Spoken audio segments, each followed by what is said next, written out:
Welcome to day 8 of Advent here in EmTech. Today we are going to do a Grinchy scavenger hunt while we use Read and Write for Google Chrome. And so let's take a look at what this is. So you can click on the slides to access the slides. Put them in your Google Classroom. Make sure that all your students can access out of a collaborative document because they're all going to work in this same space with you. And so from there, the learning intentions for this activity are for them to learn how to access read write, how to adjust the features inside, and then some opportunities to practice using the tools. And so with that, just to kind of do a really quick walkthrough. So how do we access read write for Google Chrome? Well, all students and staff have access to this tool. So if you come up to this little jigsaw puzzle piece up in the top right hand corner, when you select it, students will likely need to pin it. So you can see the little pin here. They always want to click on here. Don't let them. Click on the pin to make it blue. That's going to pin it to your extension bar. From there, it will be easily accessible, whether it's on a website or it is in a set of slides or on a set of docs. And so with that, once they have it, and it is going to show up like this for them, they are then going to, and so here's just a little GIF for them accessing it, but then they're going to customize it. So we're going to go over to these three dots or these ellipses on the far right hand corner. This is going to open up a menu with a settings toggle. When I open up the settings toggle, you are going to have a few different things here. So lots of times what I do is, as the students kind of like work through this, there are different profiles. I do have them kind of play with a bunch of these different features so that they can see what this looks like. And so I'm just going to keep clicking on down. Okay, so as we go down this left-hand navigation, the general one is going to give you a couple of different options. It's going to give you the ability to move your toolbar to the side or to the top. It is also going to give you the option of flipping it to a dark screen or a light screen. So I'm just going to go back to the light screen. You also can click into speech. Once you do this, you can choose your voice. So this is where you can choose a language voice as well. You can change the speed of your text back to you. So something I definitely always turn off though is this continuous reading button here.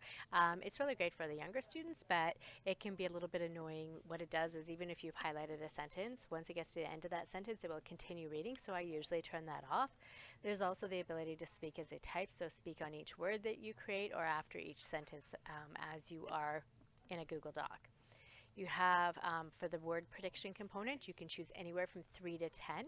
And so, and again, some settings to play with. Check it as a dictionary that you can set up. Screen masking is the ability to have the tracking.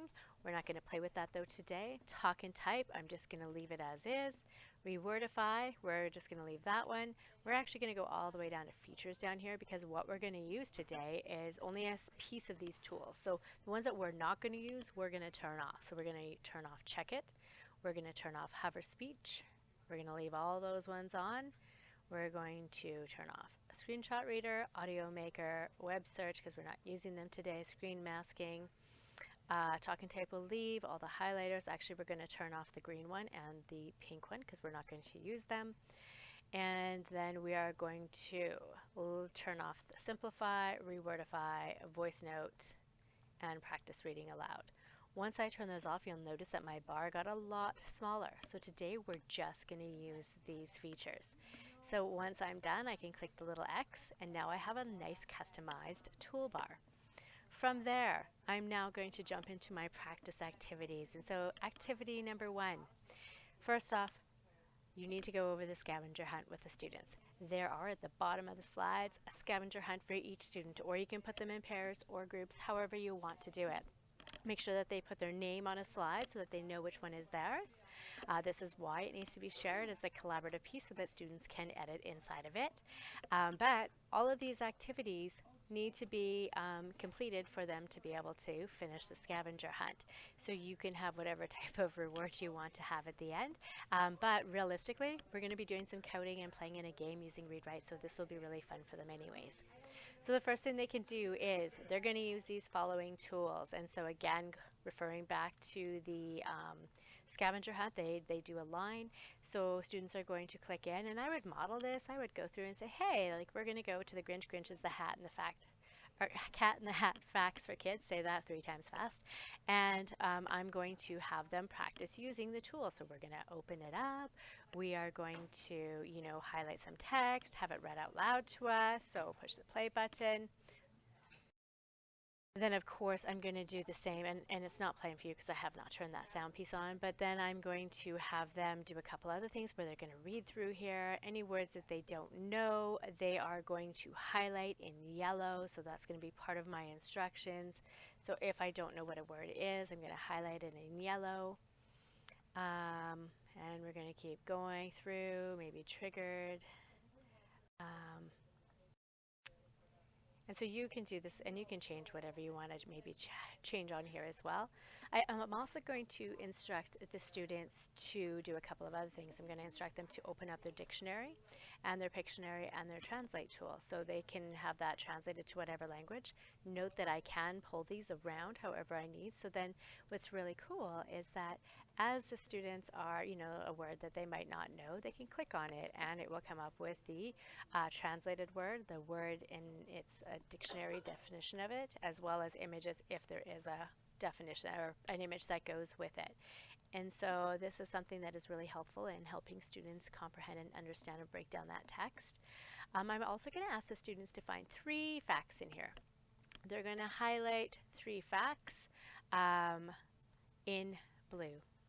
So once they have done that, that is going to be another little piece. So again, I'm just doing 3 things, whatever, in blue. From there, what's going to happen is once we have those 3 facts, we're going to do a couple of things. We're going to use the vocabulary list. We are only going to collect the ones that are yellow. So those individual words are the ones that we don't know. That is going to get students, it is going to create a brand new document that is going to be saved in their Google Drive called a vocabulary list. While it is generating that, I'm also going to pop back into those slides and I'm going to come back into this article and I'm going to now choose collect highlights. And I only want to select the blue one. So these are my 3 facts. So with these 2 activities, and you can break them up so that you only walk them through kind of one at a time. But you'll see that it also created or pulled those 3 facts, or I pulled 2, but they pulled 2 facts into this paper, to this doc as well. So here in my vocabulary list, I'm going to have all of those vocabulary words with definitions beside them, symbols, and so I can leave it at this, or I can have students go through the definitions, delete the ones that aren't contextually correct. I can have them add other images by going to insert image and searching for that word using the search the web, and then pull it over. So lots of different variations that I can do with my vocabulary list. The other piece is the highlight. So this is where now I can get the students to use the tool word prediction, which is right here. And I can start to type because I'm going to have these 3 facts and now I'm going to put them into my own words. And so the Grinch, and I'm just going to turn off the highlighter tool. So I'll go to here, we'll get rid of the highlight, and I'm going to say none. And so now I'm going to start to do my paragraph. And so you can see that the word prediction tool is, as I type, words will come up so they can use that to help assist them. I might also just even go to the dictation tool. So I'm going to turn off the word prediction and I'm just going to start talking. As I talk, it's going to record my words. So I can, instead of typing it in my own words, I can say it in my own words if that works better for me. But at least try it out and see how it works. And so those are a couple of the activities in here. So take a look through the resources once they are done doing this though. So those are a couple of the different things that they get to do in activity 1 and activity 2. In activity 3, they actually get to jump into the Grinch game. Once they jump into this Grinch game, what it's going to do is it's going to walk them through. So if you are feeling a little weary about doing coding, don't worry. This will walk you through the steps one by one, and it's really great. But what's really cool is I can actually grab my read write, pull it down on top of this coding activity, and now I can highlight the text and have it read to me. I can also open up those tools again, so the translator, the dictionary, and the picture dictionary. And as I don't know what a word is, I can use those tools to help me understand. So maybe I don't know what algorithm is. A drone, forward. And so you can see how this could help a student understand it. So I'm really excited to use these tools in combination as I navigate. Again, you can just click the purple to turn them off as you go through. And then, of course, you get to do a little bit of coding. So you get to pull it over and pull the code over, test it. And it really is quite self-navigated, so students can work through this at their own pace. And so with that, I hope that you had a lot of fun using that. Again, there's like little instructions inside of here for students to do certain tasks in here. You will need a stamper or even just a marker to do a little mark here for one of the activities. And other than that, happy Grinch scavenger hunting.